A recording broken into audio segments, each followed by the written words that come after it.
সবাইকে ওয়েলকাম আজকের ভিডিওতে। আমি মৌ চলে এসেছি রেসিপি ভিডিও নিয়ে। আজকে একটা দুর্দান্ত রেসিপি তোমাদের সঙ্গে শেয়ার করতে চলেছি। তোমরা থাম্বনেলে সেটা কিছুটা দেখেওছো, তবে আমাকে শাড়ি ঠাড়ি পরা দেখে ঘাবড়ে যেও না। অনেক দিন বাদে এই শাড়িটা খুঁজে পেয়েছি এবং এটার সঙ্গে একটু নস্টালজিয়া আছে আমার, তার কারণ এটা আমার ভাত কাপড়ের শাড়ি এবং শাড়িটা খুঁজে পাওয়ার পর পরে ফেললাম। হঠাৎ কি মনে হলো, মুডের ব্যাপার। সচরাচর শাড়ি পরি না, আমার বাড়ির লোকরা ফিরে আমাকে এই শাড়ি পরা অবস্থায় দেখলে ভাববে নয় আমি কোথাও ঘুরতে গেছিলাম, নয় আমি এখন কোথাও ঘুরতে যাবো। এরপরে মানে বাড়িতেই আমি শাড়ি পরে আছি, এটা আমার মানে এই আজকের রেসিপির থেকেও বড় সারপ্রাইজ আমার বাড়ির লোকের কাছে। তো ঠিক আছে, কথা না বাড়িয়ে চলো রান্নাঘরে যাই। তার আগে বলি তোমাদের হাঁড়িটা কিভাবে প্রিপেয়ার করেছি সেটা আগে একটু দেখিয়ে নিই। আচ্ছা, এই হাঁড়িটাকে আমি মোটামুটি 24 ঘন্টা টাইম হলো এই জলের মধ্যে ভিজিয়ে রেখে দিয়েছিলাম। এটা ওভারনাইট তো সোক হয়েইছে, দেখো কতটা মাটি নোংরা ভেসে উঠেছে। এইবারে এটাকে যেটা করব, ভালো করে একটু স্কচ ব্রাইট দিয়ে শুকনো মানে ড্রাই স্কচ ব্রাইট দিয়ে মেজে নেবো, কোনো রকম সাবান কিন্তু ইউজ করব না।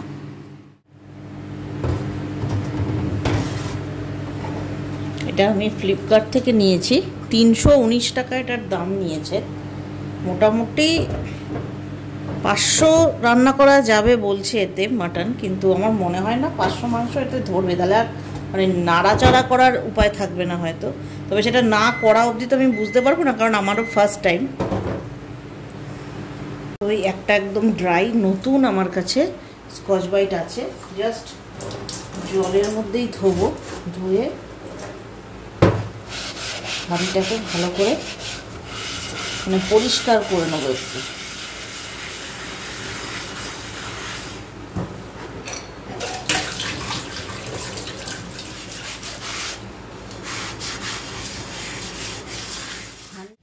তো এই যে এখানে আমি এটাকে একদম কাপড় একটা মেলে রোদ্রে দিয়ে দিয়েছি। রোদ্রে দিয়ে দিয়েছি বলাটা আমার ভুল হচ্ছে বারবার, সরি। আমি এইখানে শুকোতে দিয়ে দিয়েছি, মানে আমার বারান্দাতে। এটা কিন্তু কালকে দুপুর থেকে 24 ঘন্টা জলে ছিল। এখন আমি তোমাদের সামনে তুলে এটাকে ধুয়ে এই আবার শুকোতে দিলাম। জলটা গা শুকোনো হোক, তারপর প্রসেস আছে, অনেক প্রসেস আছে। আচ্ছা, হাঁড়িটা কিন্তু ভালোভাবে স্কচ ব্রাইট দিয়ে ধুয়ে রোদ্দুরে কিন্তু আমি 3 ঘন্টা রেখে এটাকে দেখো একদম ভালো করে ড্রাই করে নিয়েছি পুরোটাই। এইবারে এটাকে আরেকটু রেডি করতে হবে। এইবারে আমি এখানে একটু পরিমাণ মতো সর্ষের তেল অ্যাড করছি। সর্ষের তেলটা কিন্তু আমি হাঁড়িতে এখন জাস্ট মাখিয়ে রেখে দেবো, একদম ঠান্ডা নর্মাল সর্ষের তেল পুরো হাঁড়িটার মধ্যে ভালো করে আমি মাখিয়ে কিছুক্ষণের জন্য মানে 1 ঘন্টা মতো আমি রেখে দেবো। আচ্ছা, হাঁড়ির কিন্তু সব জায়গায় আমরা তেলটা মাখাবো, বাইরে ভেতরে পুরোটাতেই ভালো করে ঘুরিয়ে ঘুরিয়ে মাখিয়ে নিলাম। হান্ডি মাটনের আর কিছুই না, মানে গ্যাসের ওপর হাঁড়িটা যাতে না ফাটে তাও আমি এখনও নট শিওর, কারণ আমিও নবিশ এই ব্যাপারে। আজকে তোমাদের সঙ্গে ফার্স্ট টাইম আমি শেয়ার করব। এই ফার্স্ট আমি রান্না করব প্রেশার ছাড়া, কারণ যারা ভিডিও আমার দেখো তোমরা জানো যে আমি একটুখানি মাটনটাকে প্রি কুক করে নিই প্রেশারে, বাট আজকে কিন্তু কোনো প্রি কুকের মানে ব্যবস্থাই নেই, মানে করাই যাবে না, তাহলে আর হান্ডি মাটনের টেস্ট আমি পাবো না। একদম ভালোভাবে তেল মাখিয়ে নিয়েছি দেখো পুরোটাতে। তো এইটা এখন আমি এইভাবেই একটু এই গ্রিজ করা অবস্থায় রেখে দেবো। ভীষণ এক্সাইটিং লাগছে আমার নিজেরও, কারণ ফার্স্ট টাইম তোমাদের সঙ্গে লাইভ শেয়ার করবো হান্ডি মাটন, আহোনা মাটন বা যেটা চম্পারন মিট, যাই বলো না কেন। সেই বলে না যে অনেক নাম কিন্তু রূপ একই, তো একটু হয়তো হেরফের হতে পারে, বাট বেসিক জিনিসটা সেম। তো চলো দেখা যাক পারি কিনা জিনিসটা করতে।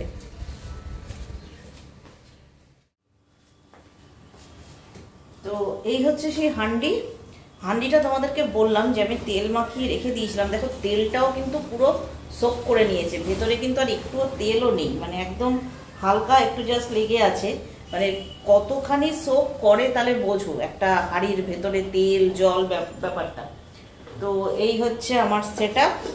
তো চলো যাওয়া যাক। তো আগে একটা রাফ তোমাদের দেখিয়ে নিই যে মশলার মধ্যে আমি কি কি নিয়েছি। তো এখানে আগে দেখাই, এখানে শুকনো মশলা আমি কিছু নিয়েছি। এখানে রয়েছে একটু গোলমরিচ, লবঙ্গ, এখানে রয়েছে এলাচ, ছোট এলাচ, বড় এলাচ দিচ্ছি না, আর এখানে রয়েছে দারচিনি কিছুটা, আর তেজপাতা, শুকনো লঙ্কা, রসুন তো একটা বড় এরকম দানার লাগবেই, একটু নিয়ে নিয়েছি সামান্য টক দই, একটুখানি টমেটো কুচি। এটা গেল। আচ্ছা,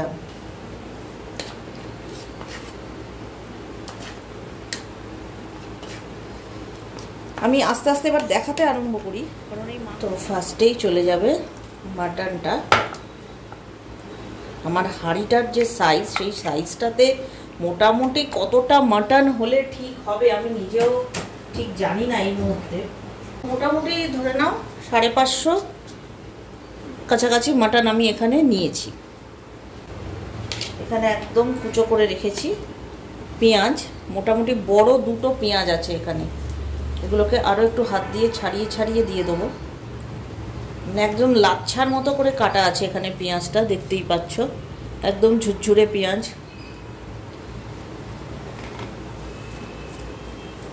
পেঁয়াজ আমি কিন্তু একটা বেটেও নিয়েছি, মানে একদম পেস্ট করেও নিয়েছি একটা বড় পেঁয়াজ, সেটা আমি একটু হাঁড়িতে দিয়ে কষাবো।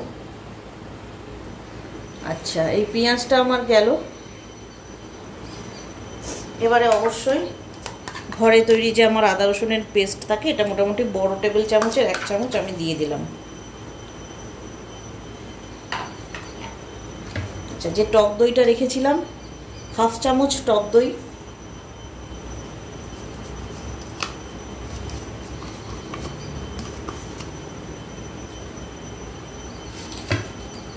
টমেটোটা দিয়ে দেবো,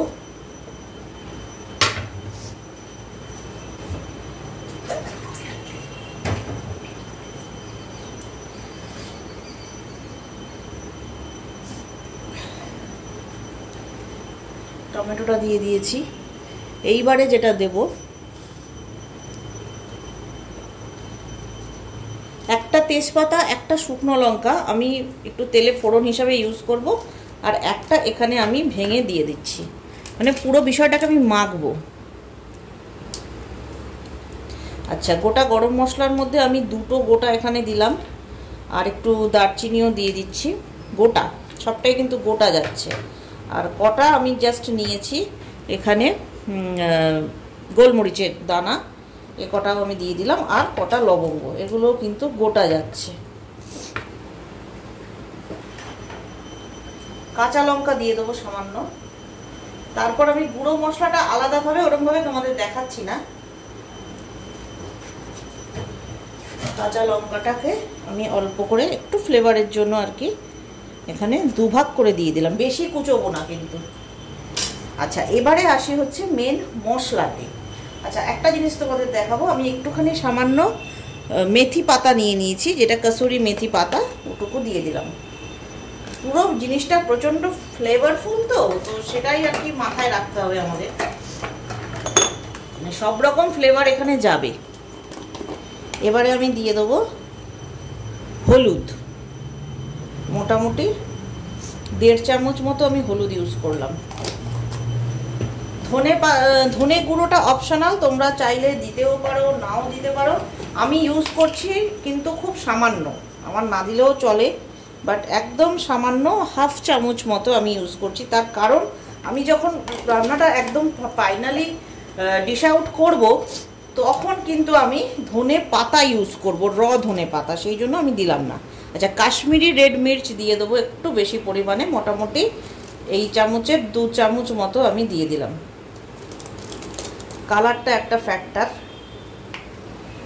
আচ্ছা, এবারে দেব যেটা অ্যাকচুয়ালি ঝাল লঙ্কা গুঁড়ো, সেটা কিন্তু আমি একদম 1/2 চামচ দিচ্ছি। তার কারণ এখানে শুকনো লঙ্কা থাকছে, এখানে কাঁচা লঙ্কা থাকছে, আমার বাড়িতে অতটা লঙ্কা খাওয়ার প্রচলন নেই। এখানে শাহি গরম মশলা গুঁড়ো আছে, এটা মোটামুটি আমি 1 চামচ মতো ধরো দিয়ে দিলাম, কারণ গোটা গরম মশলাও কিন্তু আছে। সব মশলা ভালোভাবে আমার দেওয়া হয়ে গেছে। এবারে যেটা করতে হবে, সর্ষের তেল এখানে অ্যাড করতে হবে। সর্ষের তেল মোটামুটি 1 টেবিল চামচ মতো আমি দিয়ে এই পুরো বিষয়টাকে মাখবো। এখানে কিন্তু আমি এখনো কোনো রকম নুন ইউজ করিনি, কিন্তু নুনটা একটু দেবো। আগে একটুখানি কিছুটা মেখে নিই ভালো করে, বেশ আদর করে যত্ন করে ভালোবেসে এটাকে একটু মাখতে হবে। আচ্ছা, এখানে একটা কথা বলি, এটা মাখার পর কিন্তু আমি এখন 3 ঘন্টা চাপা দিয়ে রেখে দেবো, অ্যাজ এ ম্যারিনেশন বলতে পারো। এবার একবারেও করা যায়, কিন্তু সেক্ষেত্রে একটু পেঁপে বাটা দিয়ে নিলে ভালো, বা একটু স্লো কুক হতে তো এটা টাইম নেয়। তো আমি সাজেস্ট করব, আমার কালকে একটু অসুবিধা ছিল বলে আমি করে রাখতে পারিনি। ওভারনাইট যদি কেউ এইভাবে ম্যারিনেট করে রেখে দাও ফ্রিজে, দেন জিনিসটা কিন্তু সময়টা কম নেবে, একটু হলেও কম নেবে। সব মশলা, গুঁড়ো মশলা, গোটা মশলা, তেল সবটা দিয়েই কিন্তু এখানে মাখাটা হলো। এই স্টেজে এবারে আমি এখানে নুনটা অ্যাড করব। আচ্ছা, আমি এখানে 1 চামচ মতো নুন দিয়ে দিচ্ছি, ভালো করে এটাকে মেখে নেব। তো চলো, আমার এখানে খুব ভালোভাবে মশলাটা মাখা হয়ে গেছে। এটাকে এখন আমি চাপা দিয়ে রেখে দেবো 3 ঘন্টার জন্য। 3 ঘন্টা পর দেখা হবে তোমাদের সাথে। আমি এই ছোটটাতে বসালাম, এটার মধ্যে বসিয়ে যেটা দেব, গ্যাসটা অন করি। একটু টেনশন হচ্ছে আমার, অস্বীকার করবো না। আচ্ছা, গ্যাসটা একদম স্লো রাখলাম। আর এখানে যেটা দেব সেটা হচ্ছে সর্ষের তেল। 1 টেবিল চামচ মতো আমি সর্ষের তেল এখানে দিয়ে দিচ্ছি। এইটুকু সর্ষের তেল কিন্তু আমি দিলাম, ঠিক আছে? তো এবারে তেলটা কিন্তু আস্তে আস্তে গরম হচ্ছে, এবং ঠাকুরের আশীর্বাদে হাঁড়িটারও কিছু হয়নি। আচ্ছা, আমি হাঁড়িটাকে একটু শিফট করছি এই গ্যাসটায়। আঁচটা কিন্তু দেখো একদম স্লোই রেখেছি, এবং স্লোই থাকবে। তেলটাকে একটুখানি এইভাবে মাখিয়ে নিলাম, তেজপাতাটা দিয়ে দিলাম, দিয়ে দিয়েছি। আচ্ছা, এইখানে যে গোটা গরম মশলাগুলো রেখেছিলাম এইটাও আমি দিয়ে দিলাম।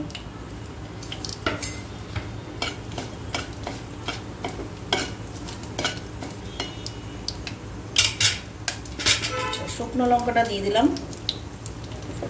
একটুখানি তেলটাকে আমি মাখিয়ে নিলাম চারপাশে। এইবারে মাটনটা আস্তে আস্তে দিতে থাকবো, আমি হাত দিয়েই দিচ্ছি।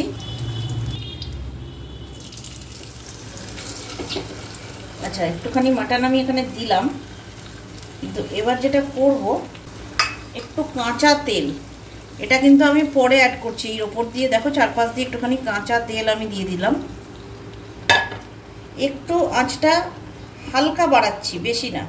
আমি একটুখানি পেঁয়াজ বেটে নিয়েছিলাম, এই বাটা পেঁয়াজটা এখানে আমি দিয়ে দেবো।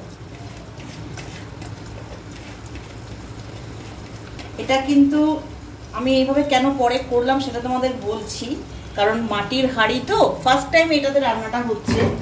এবারে মাটির, অনেকেই বলে যে মাটির হাঁড়িতে রান্না করতে গিয়ে ফেটে গেছে, মৌ রান্না করতে পারিনি, আগে শুনেছি আমি। তো সেই জায়গা থেকে অল্প পরিমাণ আমি একটু মাটন আগে এখানে দিয়ে নিলাম তেলের মধ্যে। এইবার একটুখানি আঁচ হালকা হাতে বাড়িয়ে এইটাকে আগে একটুখানি লাল করে ভেজে নেব।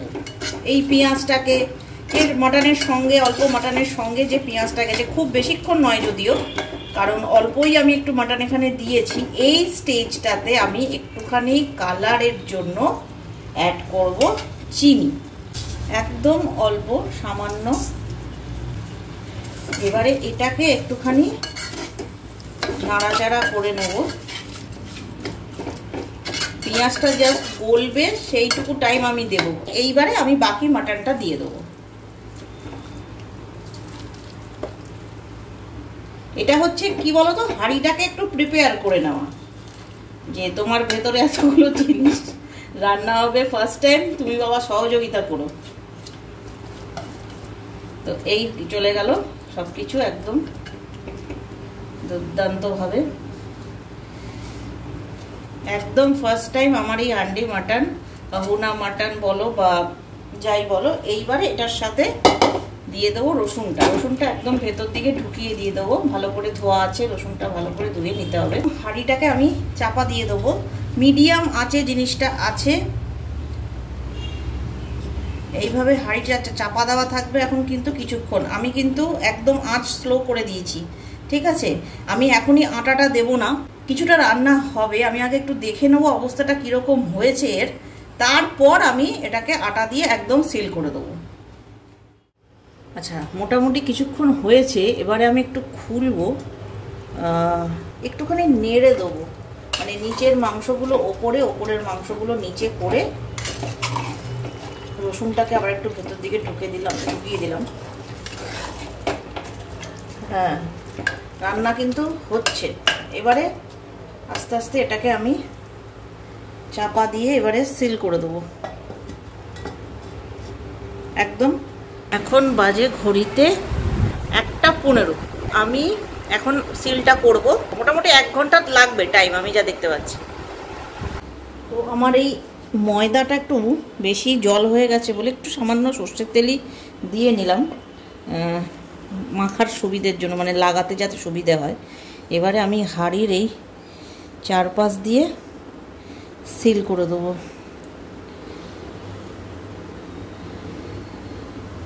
যারা বাড়িতে করেছো তারা জানো, তারা আমাকে কমেন্ট করে জানিও আমার প্রসেসটা ঠিক আছে কিনা। আর যারা প্রথম দেখছো আমার চ্যানেলে এটা, তারাও কমেন্ট সেকশনে জানিও যে ঠিকঠাক করছি কিনা তোমাদের মতে। আর অবশ্যই বাড়িতে এটা একটা মাস্ট ট্রাই আইটেম যারা আমার মতো মাটন লাভার। তো আমি চারিদিকে ভালো করে এটা সিল করে দিয়েছি। একটু মেসি লাগছে ব্যাপারটা দেখতে, ফার্স্ট টাইম বলে হয়তো। তো চলো এবার এটাকে একদম বসিয়ে দিই, এটাকে ধরে, ব্যাস আর কোনো কাজ নেই। তো চলো একবারে ব্যাপারটা দেখা যাক অবস্থাটা। তো মোটামুটি দেখো শুকিয়ে শুকিয়ে এসছে আটাগুলো। আমার এবার টেনশন হচ্ছে, এবার আমি গ্যাসটা না বন্ধ করে দিই, বুঝলে? গ্যাসটা আমি অফ করে দিলাম। তো এটা একদম গরম, এই জায়গাগুলো একদম শুকিয়ে গেছে, মানে যে ভেজা ভেজা নরম নরম ব্যাপারটা ছিল টাইট হয়ে গেছে একদম। তো একটু রাখি, একটুখানি গন্ধটা এর হোক। এই দেখো একদম এই টাইম আমি গ্যাস অফ করে এইমাত্র এলাম, ঠিক আছে? তো এখানে এবারে দেখা যাক ভেতরে রেজাল্টটা কি এসছে। কাটাটাও একটা ব্যাপার, ঘুরিয়ে ঘুরিয়ে আগে এটাকে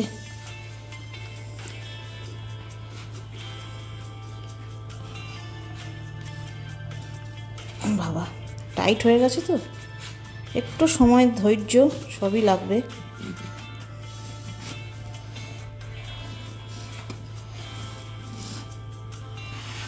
এটা যদি এবার হিট হয় তাহলে আমাকে আবারও করতে হবে।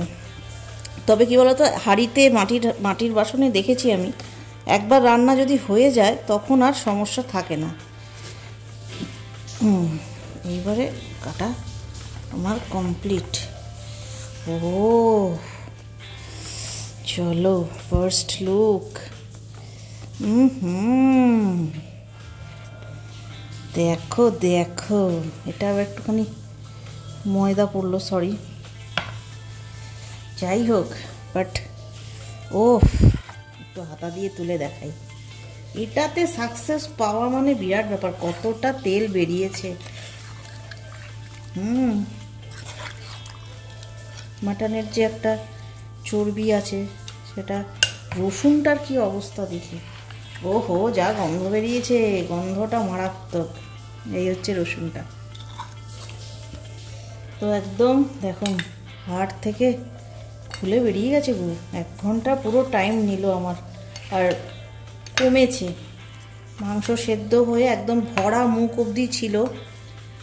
সেদ্ধ যে হয়েছে ভালো রকম সেটা বুঝতেই পারছি, ভালো রকম না হলেও একটু তো হয়েইছে।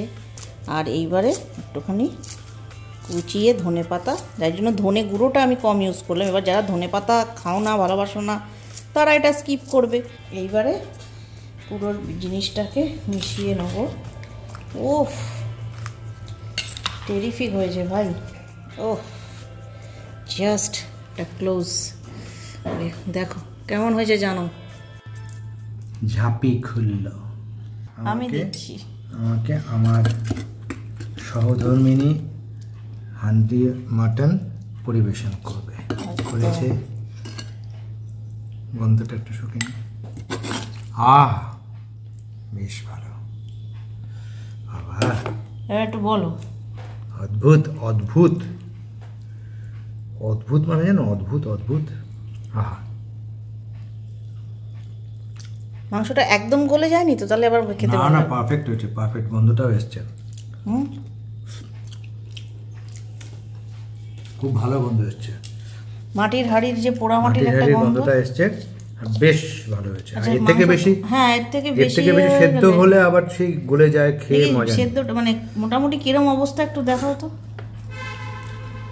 1 ঘন্টা ধরে গ্যাস নষ্ট হয়েছে আজকে, যদিও তোমার, কিন্তু সবসময় তো আর এই রান্না হবে না। ঠিকই আছে, ঠিকই আছে। এইটুকু কামড়ে, এইটুকু চিবিয়ে খেতেই হবে, না হলে তোমার টেস্টটা পাওয়া যাবে না। তো ঠিক আছে, চলো একদম হান্ডি মাটন তোমরা সবাই বানিয়ে খাও। একদম, এটাই তো ব্যাপার, নজর দিও না। তো খাওয়া দাওয়া কমপ্লিট করলাম, এসে বসলাম। টেস্ট স্যাটিসফ্যাক্টরি হয়েছে আমার তরফ থেকে। এবার তোমরা বাড়িতে করো, এই প্রসেসে করে আমাকে ফিডব্যাক দাও তোমাদের কেমন লাগলো। ভিডিওটা আর লম্বা করছি না, যাই করি না কেন মাটির হাঁড়িতে রেসিপি অবশ্যই তোমাদের সঙ্গে শেয়ার করব। তো চলো ভিডিওটা শেষ করছি। ভালো লাগলে অবশ্যই লাইক, শেয়ার আর সাবস্ক্রাইব করে দিও আমার চ্যানেলটাকে। আজকের মতো টাটা, সবাই খুব ভালো থেকো, সুস্থ থেকো।